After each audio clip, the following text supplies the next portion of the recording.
Pessoal, hoje eu tenho um convidado muito especial. A gente vai fazer um episódio do Abrindo o Jogo, conversando com um grande amigo, um médico dedicado à prática ortomolecular, uma pessoa que cuida de pessoas.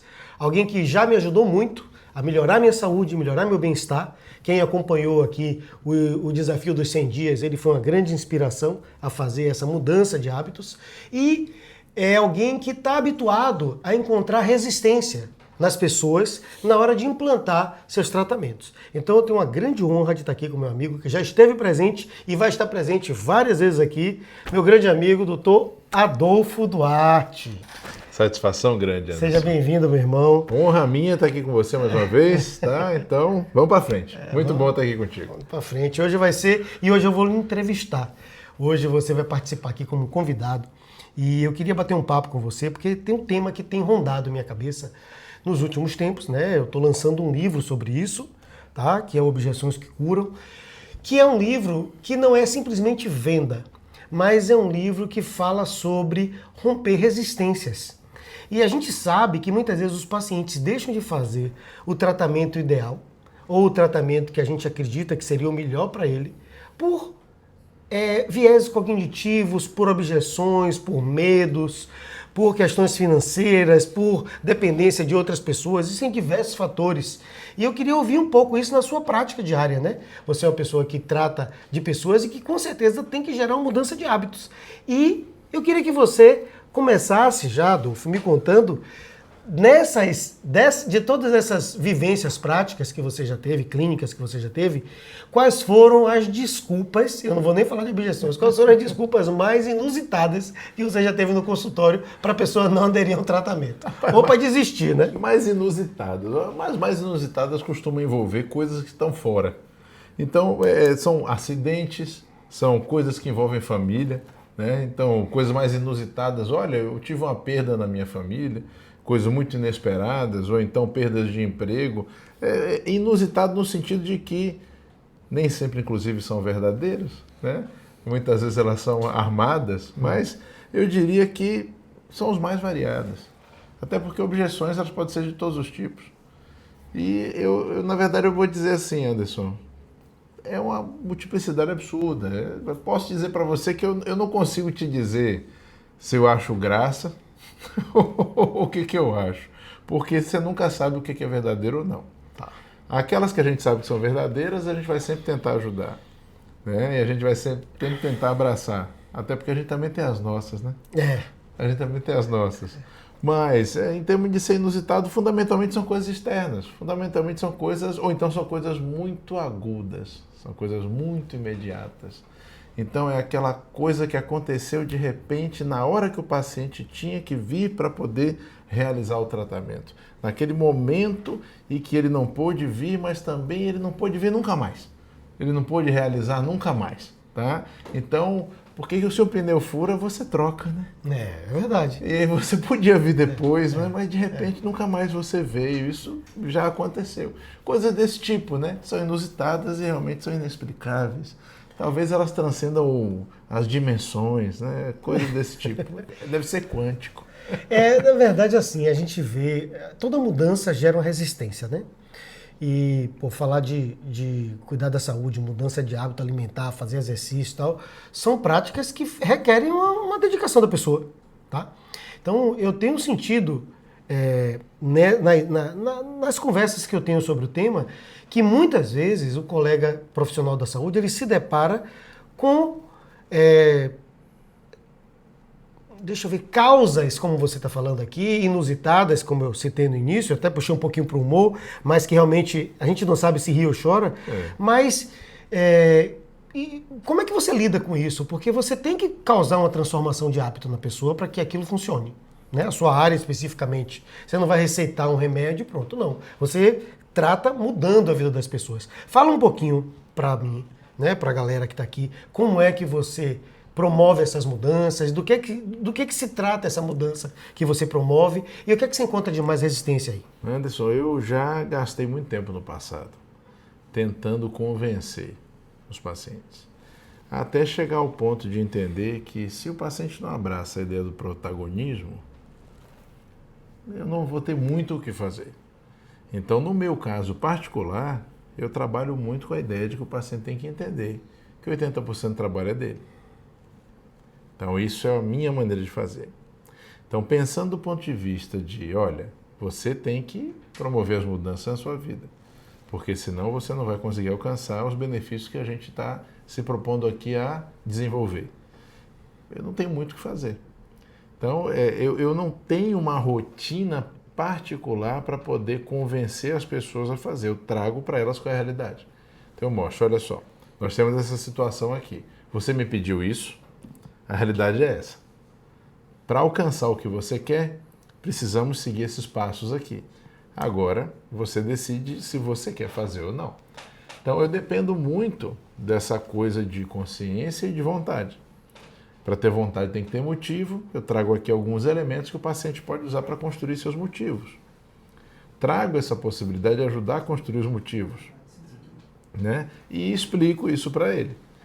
Basicamente, essa é a minha maneira de trabalhar com relação a isso, tá?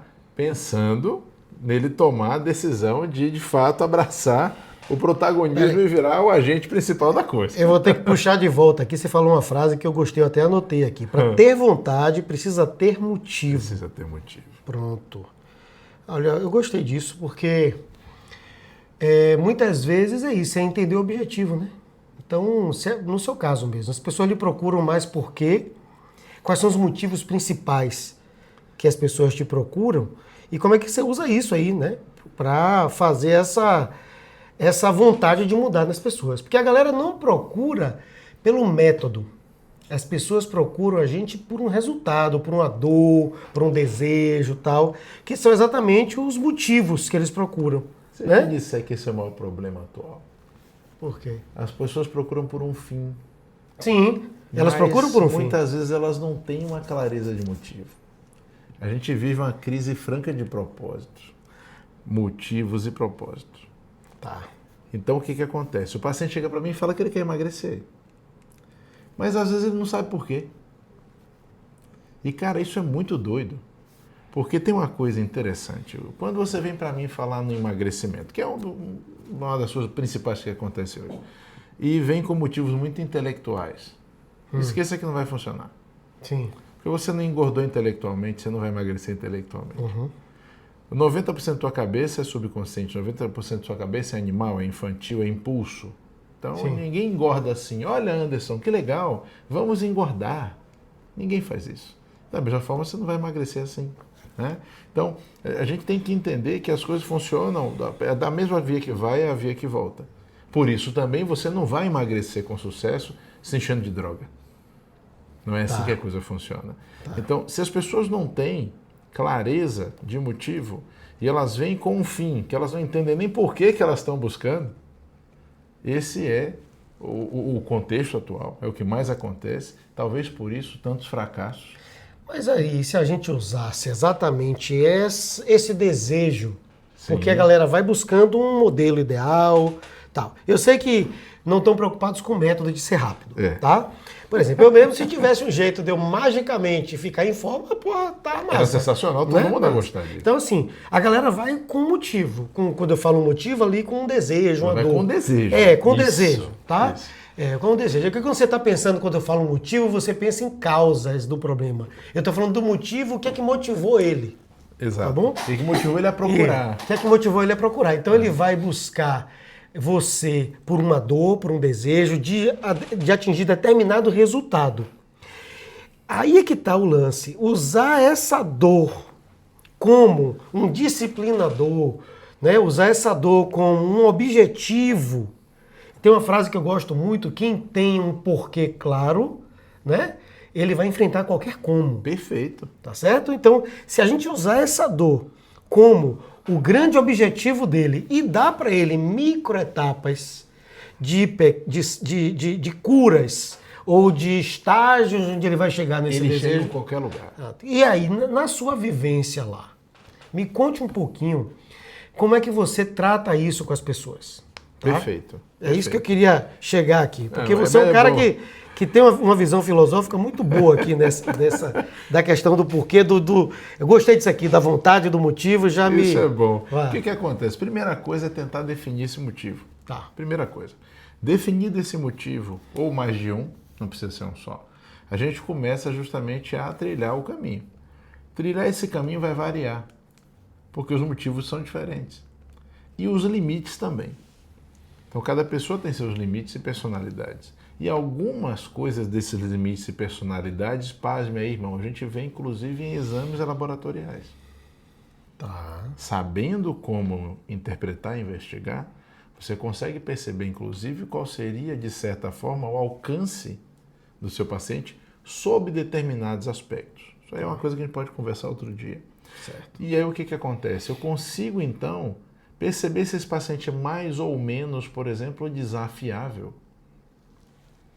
dentro de algumas propostas de tratamento. E assim eu vou definindo a trilha dele. Porque se tem um erro comum hoje em dia, absurdo inclusive, por exemplo, em tratamento de emagrecimento, é você estabelecer um caminho igual para todo mundo. Eu diria que isso é um erro comum e, inclusive, estúpido. Por isso que o índice de reengorda dos tratamentos em geral é algo em torno de 70% a 75%. Tá, entendo. Por isso que de 2011 para cá, com o advento dos novos medicamentos mágicos e fantásticos que vão resolver todo o problema, o índice de obesidade e síndrome metabólica dobrou. Bom, mas os remédios não são a solução do problema? Os remédios são fantásticos, te digo, são sensacionais, só que estão sendo usados errado. Indiscriminadamente, né? E errado. Porque entendo, o indiscriminado já está no extremo do erro. Mas eu digo o seguinte, a ferramenta tem que ser usada com habilidade. E a habilidade é a condução. Em geral, os remédios são usados sem condução. Toma remédio, você vai comer menos, aí você vai emagrecer. Isso é estúpido. Se tem uma forma errada de promover emagrecimento, coma menos. A ideia não é essa. Tá, e como é que a gente usa essa... numa galera que está tão acostumada a tudo rápido e que busca, né, a pílula mágica, tem até um documentário sobre isso. Como é que a gente usa essas ferramentas de aceleração para direcionar a pessoa para o caminho certo? Tem como a gente usar? precisa reeducar. A gente precisa nos reeducar. A gente precisa se propor a reeducar. A nossa percepção de que estamos viciados, estamos vendo as coisas de forma distorcidas, ela tem que servir para a gente fazer assim, olha, a gente precisa dar uns passinhos para trás. E nós, que somos mais da velha guarda, temos uma percepção um pouco diferente das coisas, podemos ajudar os mais jovens a perceber também isso e perceber que tem outras maneiras de ver as coisas também, o que não quer dizer que o velho é bom e o novo é ruim, não é isso, de forma alguma, não vamos ser anacrônicos aqui, mas trazer talvez um meio termo aí entre essas coisas, né? E perceber que, olha, nem tudo dá para ser tão rápido, porque tudo é processo, tudo tem seu tempo. Lembra do feijãozinho quando você estava na escola? Uhum.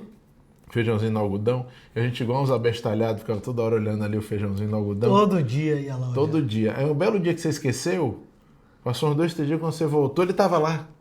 Já tinha até crescido, né? Pô, eu não vi. Claro, enquanto você estava lá igual um bocó, olhando toda hora, ele não vai crescer porque você está olhando. Ele tem o tempo dele. Certo. Né? E na hora que a coisa acontece no tempo dela, ela vai. Né? Então, eu acredito muito, Anso, na educação. Eu acredito muito, mas não estou falando da formalidade da educação, estou falando da educação enquanto vivência, enquanto a troca de experiência entre as pessoas. Né?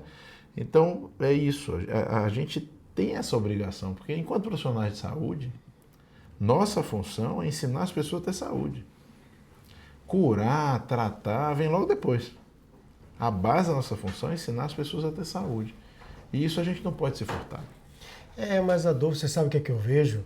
Até o próprio profissional, ele tem ido por um caminho de distanciamento do paciente, né? Então eu vejo na área de saúde, de uma maneira geral, um distanciamento muito grande. O paciente, ele é um protocolo, ele é uma fórmula, ele é apenas um diagnóstico para uma fórmula pré-estabelecida de tratamento.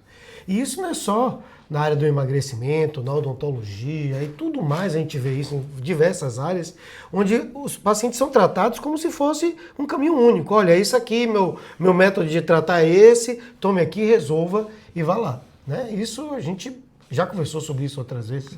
Né? Infelizmente é o que a gente tem visto como realidade. É né? verdade. Então, primeira pessoa que precisa aprender a lidar com essas mudanças, essas variações de pessoas, essas resistências, inclusive, ao rápido, ao processo, essa resistência ao processo e a busca pelo rápido, é o profissional. Perfeito. Porque para um profissional fica muito mais lucrativo um paciente que em 5 minutos vai lá, resolve, toma aqui, tá, e vai embora e tá lá, tá pago. Né? Como diz, mas infelizmente você cuidar de alguém, promover saúde, você requer uma dedicação maior. Aí você caiu no outro ponto, né, Anso? Você fala do filosófico, é importante. Né? Você vê qual é a finalidade do trabalho, né? A finalidade do nosso trabalho, e aí eu não estou querendo ser ingênuo, tá? A finalidade do nosso trabalho deve ser cuidar do paciente. E o ganho financeiro tem que ser necessariamente consequente. O profissional de saúde que tem como finalidade de trabalho o lucro, ele não é profissional de saúde. Entende o que eu quero dizer? Entendi. Então, assim, há muitas distorções acontecendo hoje em dia. E algumas coisas se mesclaram de formas nocivas. E eu não estou querendo ser um falso moralista aqui, eu estou falando em essência de função, certo? Vamos pensar assim, o engenheiro, qual é a função dele? Construir, certo?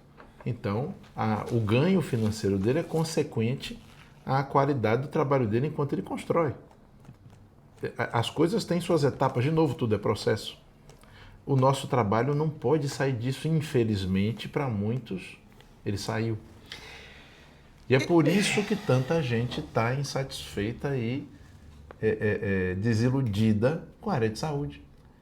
E por isso que tanta gente está buscando profissionais que fazem diferente justamente do que você descreveu. E eu vou dizer para você, eu acho que dá para você aliar as duas coisas, dá para você conciliar o ganho financeiro, Sim. que tem que existir, tem que ser bom, mas com a qualidade. Mas ele é consequente à qualidade do seu trabalho. O que eu quero dizer é o seguinte, o ganho financeiro tem que vir consequente proporcional, e quanto melhor você seja, mais ganho você tem, isso é ótimo. Não é disso que eu estou falando. O que eu digo é que o foco, o alvo, qual é o alvo do seu trabalho? O alvo do seu trabalho é o resultado do seu trabalho. Entendi. Você é um pintor, você pinta. Aí você pinta muito bem, e quanto melhor você pinta, mais caro vai ser o quadro que você vende. Então, são 3 pontos, não são 2. E as coisas estão sendo feitas como se fossem 2. Desculpa, irmão, tá errado. Tá errado, tá? Concordo. Entende? Concordo com você. Concordo com você. Eu acho que esse caminho de apenas... Eu vou usar um exemplo bem clássico aqui. Tem clínica que tem meta de venda na hora odontológica, protocolo de prótese sobre implante, que é uma prótese que o paciente está com todos os dentes perdidos e você bota uma prótese fixa com implantes. Como é que você pode botar uma meta de venda para um tratamento que você ou vai pressupor que o paciente que chegar não tem dente ou que ele vai ter dentes condenados para extrair? E o que a gente vê, e chega às vezes para a gente, pacientes que passaram por isso, quando você pega a radiografia prévia, o cara passou por uma dessas clínicas e ele foi feito o protocolo onde não era para ser feito. A gente vê na odontologia laminados cerâmicos feitos, ou laminado de resina feito de uma maneira absurda, né? Apenas por ganho financeiro. Está se corrompendo a base essencial da proposta. É. Isso é complicado. E às vezes, Anso, quando eu entro nesse tema, querem dizer que isso é ou ingenuidade ou hipocrisia, mas não é, irmão. Ninguém me convence que eu tenho que vender para um paciente uma coisa que ele não precisa. É lógico, porque está errado. Porque a gente está trabalhando com saúde. Existe uma essencialidade nas coisas que ela tem que estar presente para que você venda, porque tudo é venda. Toda relação humana é venda, beleza. Só que tem que ter uma essencialidade. Você não vai poder vender sem ser essencial, até pelos nossos códigos de ética. Gostando ou não, estamos submetidos a nossos códigos de ética. Então, irmão, não tem para onde correr. Eu vou até falar um negócio sobre código de ética. O código de ética, ele é necessário pela falta do caráter. Sim. Porque a ética é regra para comandar o que a galera faz, né? Mas o caráter, ele vai determinar o que você faz sem ninguém tá vendo. Perfeito. Então, se todo mundo se preocupasse de verdade com um cuidado com o outro... Não precisava do código. Não precisava do código, porque a ética estaria dentro da gente, né? Perfeito. Beleza. Sim, agora o filosófico fui eu. É muito bom. Eu até essa questão da venda, eu até falo, né? Tá no subtítulo aqui, na sobrecapa aqui. Que sem vender, você é uma cabeça cheia num consultório vazio. Então a gente tem que estar preparado, mas a gente tem que saber também quebrar essa barreira. Sim. Tá? E aí entra aquele preconceito que existe com a venda na saúde. A venda na saúde é um viabilizador do tratamento. Claro, você está proporcionando ao seu paciente o que é bom para ele. Isso é bom.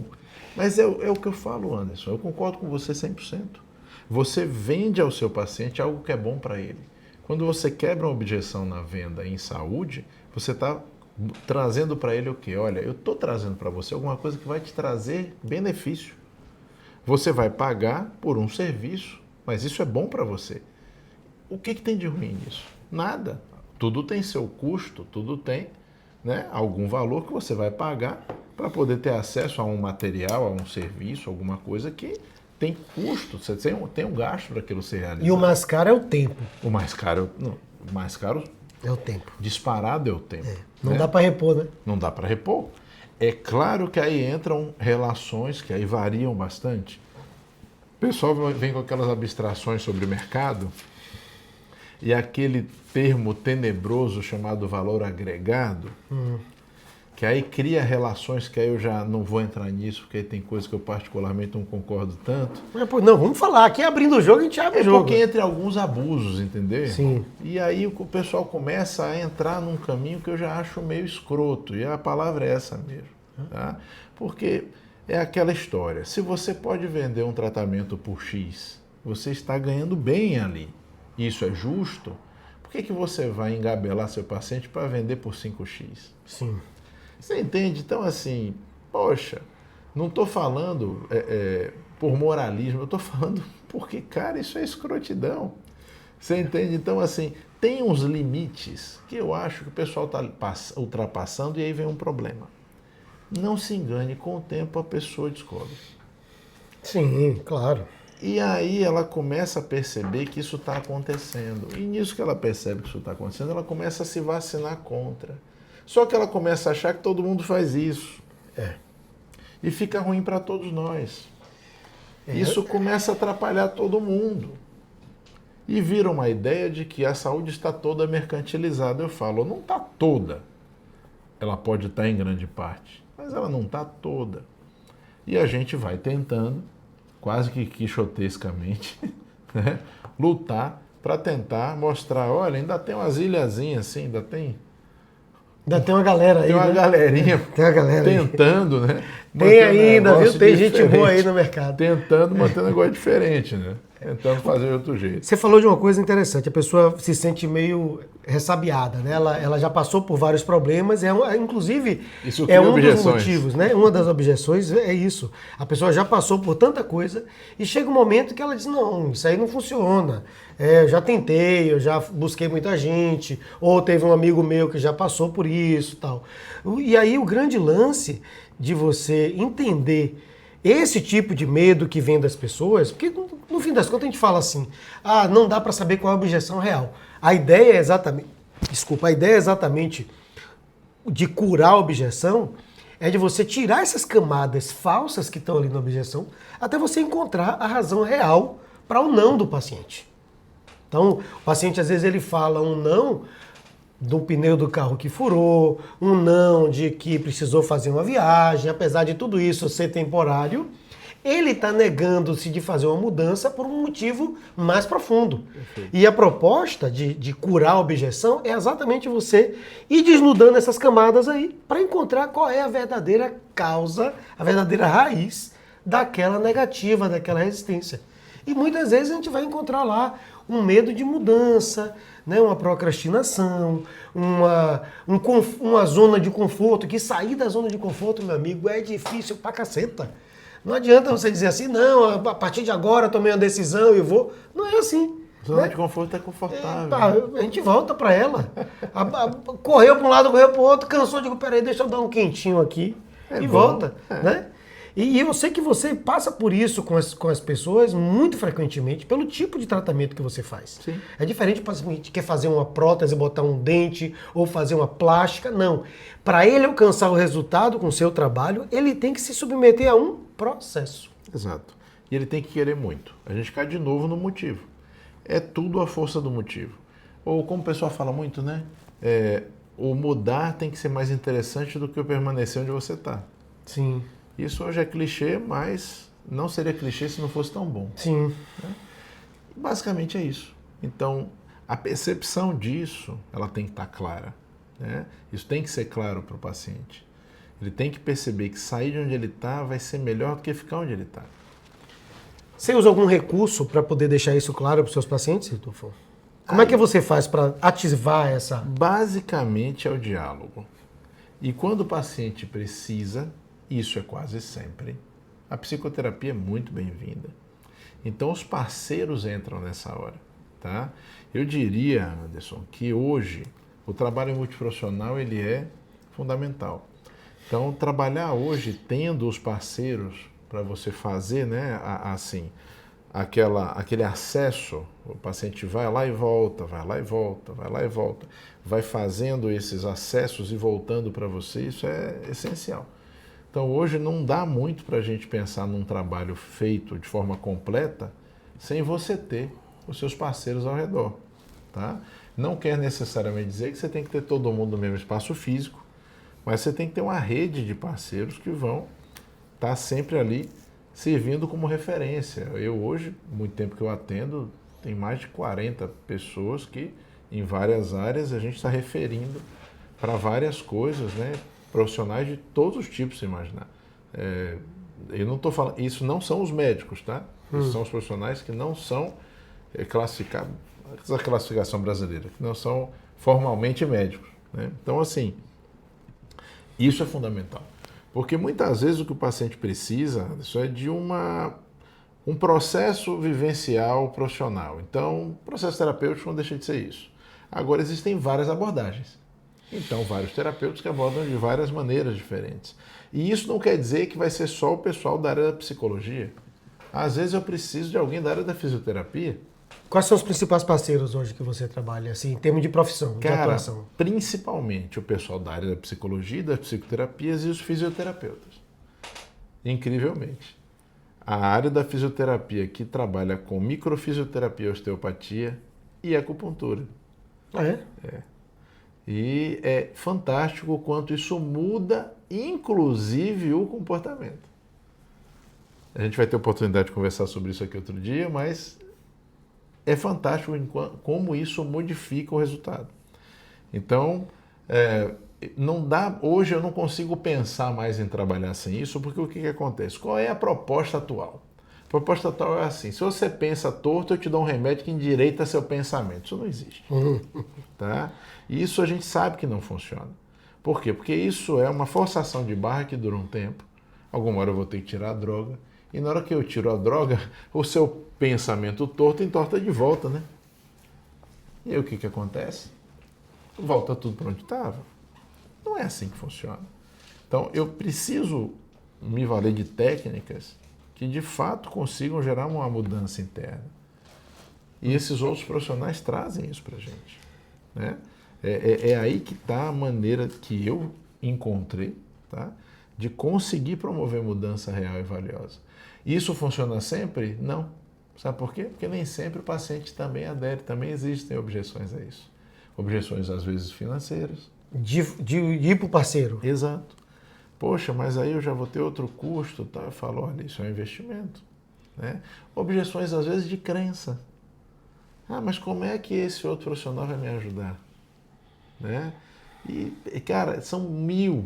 Olha, esse tema que você escolheu para nortear, para a gente orbitar em torno dele, é um tema que, cara, dá para a gente fazer assim uns 20 episódios. Dá para fazer um livro. Dá para escrever um livro. Meu amigo, tem 25 capítulos aqui sobre então, isso. Só Cara. sobre isso. Pois então. Porque realmente são muitas objeções possíveis e quebrá-las é um desafio, de fato é um desafio. Eu vejo hoje a necessidade do profissional estar preparado para isso. Eu vejo hoje que o profissional precisa criar arsenal, né, mental nele, ferramenta mental, de argumentação, para levar esse benefício para o paciente. Sim. E aí, não puxando, né, a sardinha para o tema, porque é realmente um tema que me chamou muita atenção. Esse tema veio de uma das aulas, um dos 14 temas que eu abordo na mentoria ACT. E aí o tema, quando eu cheguei em quebra de objeções, eu digo, pô, a primeira coisa que me incomodou foi o termo quebra de objeções. Eu não gosto de quebrar a objeção, porque parece que você está desmontando alguma coisa lá. E aí eu comecei a estudar um pouco mais sobre isso, e eu via sempre, né?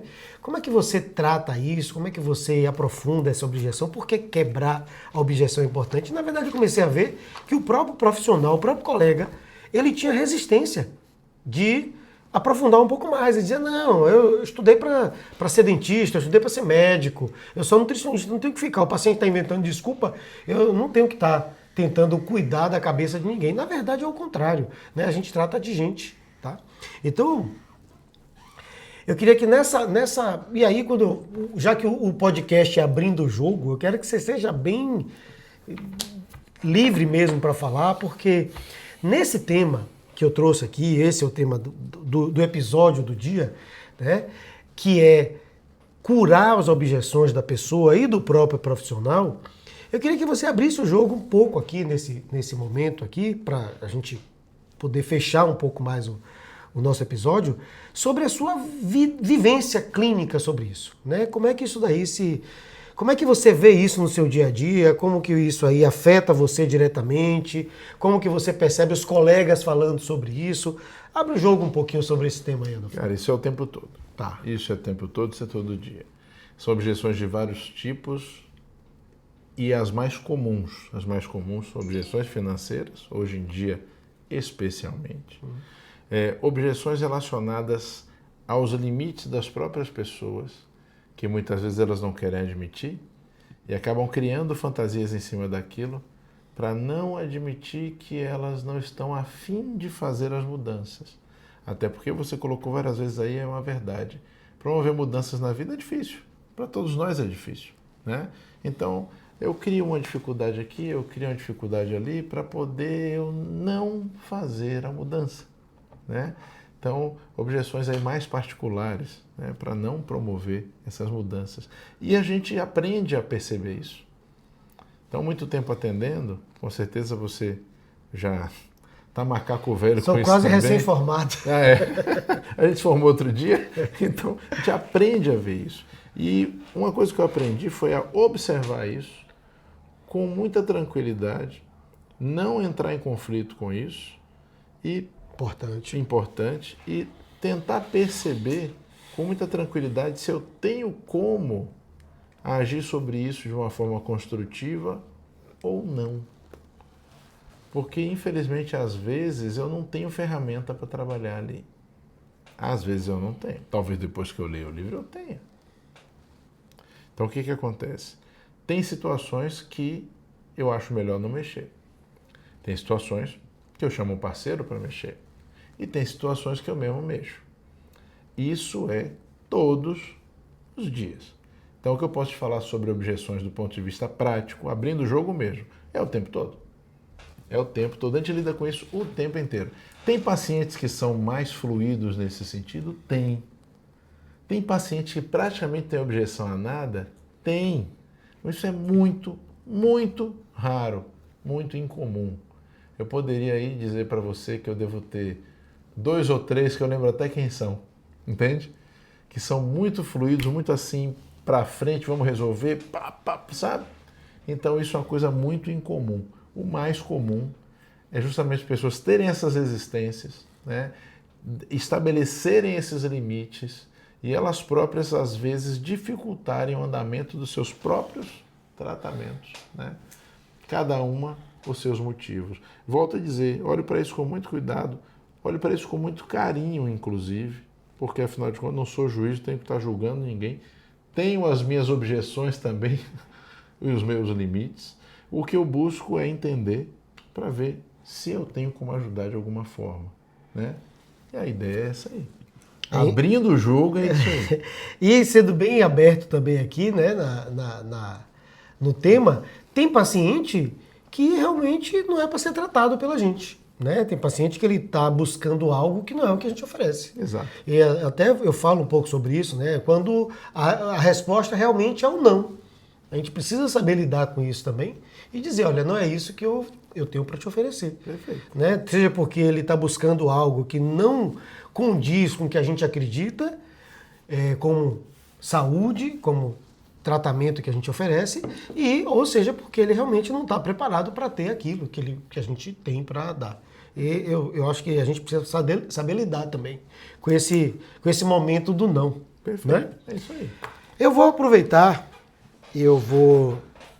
já que a gente vai colocar isso aqui no YouTube, a galera toda vai assistir, né? Eu quero deixar para você aqui agora esse momento para você dar sua mensagem. Agora é o momento de você literalmente abrir o jogo, o doutor Adolfo, ou Adolfão, meu amigo aqui, fale livremente, deixa uma mensagem aí para a galera que está assistindo a gente, faça de conta que é uma mensagem que vai ser entregue automaticamente para o mundo inteiro, né? Então todo mundo que está aqui no nosso país, no nosso Brasil, na nossa cidade, no mundo vai poder ouvir essa mensagem sua.